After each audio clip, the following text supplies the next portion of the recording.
La parole est à Monsieur Carlos Martins Bilongo pour le groupe La France Insoumise. Madame la Présidente, Monsieur le Ministre, chers collègues, 8 millions de morts, 7 millions de déplacés internes. Dans l'indifférence générale, le sang coule au Congo. La République démocratique du Congo est victime de graves violations du droit international humanitaire et des droits de l'homme. Je vous parle de crimes contre l'humanité, de crimes de guerre, de viols, d'exactions contre les enfants et les femmes, d'enrôlement forcé d'enfants soldats. Le sang coule au Congo. Depuis 25 ans, la ville de Goma, le nord et le sud Kivu sont confrontés à une crise humanitaire et sécuritaire déchirante. Les institutions internationales reconnues sonnent l'alarme depuis trop longtemps. Ainsi, l'UNICEF et le Programme alimentaire mondial préviennent que les surpopulations dans les camps de déplacés entraînent des risques accrus de maladies mortelles. Personne ne peut dire qu'il l'ignorait. Et pourtant, cette guerre est oubliée, alors que le trafic de matières premières à la racine de ce conflit, le cobalt, le lithium, le coltan, circulent librement et atterrissent jusque dans nos portables. Cette guerre est passée sous silence, pourtant nos téléphones sonnent. En mars 2023, le président de la République, Emmanuel Macron, est venu tenir une conférence économique sur les minerais stratégiques à Kinshasa. Il a parlé d'argent, il n'a pas parlé du sang des Congolais. Le monde est-il indifférent à la souffrance africaine? Face à l'aveuglement volontaire des responsables politiques et économiques, je veux affirmer que pour nous, la vie des Congolais compte. Il y a urgence.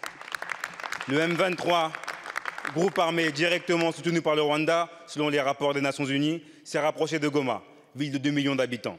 Nous avons le devoir d'agir. Il a fallu attendre un communiqué du 20 février dernier pour que le Quai d'Orsay déclare que la France est très préoccupée par la situation et appelle le Rwanda à cesser tout soutien au M23 et à se retirer du territoire congolais. Les mots sont importants, les actes le sont plus encore. Alors, Madame la Ministre, allez-vous geler vos coopérations militaires avec le Rwanda et procéder à des sanctions économiques et diplomatiques? Je vous remercie, mon cher collègue. La parole est à Madame Chrysoula Zacharopoulou, secrétaire d'État chargée du développement et des partenariats internationaux.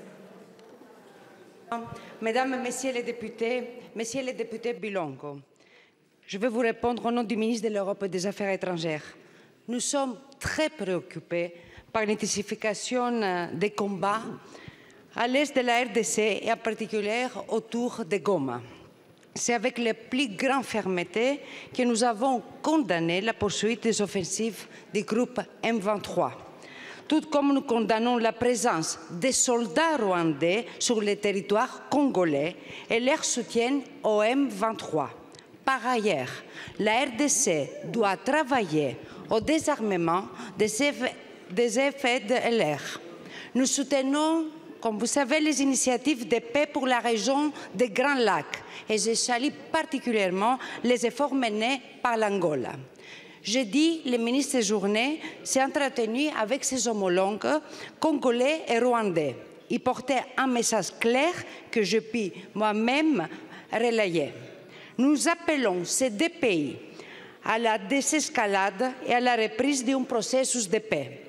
Il y a une semaine, la France a initié une réunion du Conseil de sécurité sur la situation et nous avons soutenu l'adoption des sanctions contre des responsables du M23 et des FDLR. Enfin, je voudrais souligner que la France se tient fermement aux côtés des populations congolaises qui font face à ces drames humanitaires. En 2023, ce sont 38 millions d'euros qui ont été mobilisés en soutien aux populations. Je vous remercie. Merci beaucoup, Madame la Ministre. Monsieur Bilongo. Madame la Ministre, vous ne nous avez pas répondu sur les sanctions pour le Rwanda. Merci. Je vous remercie.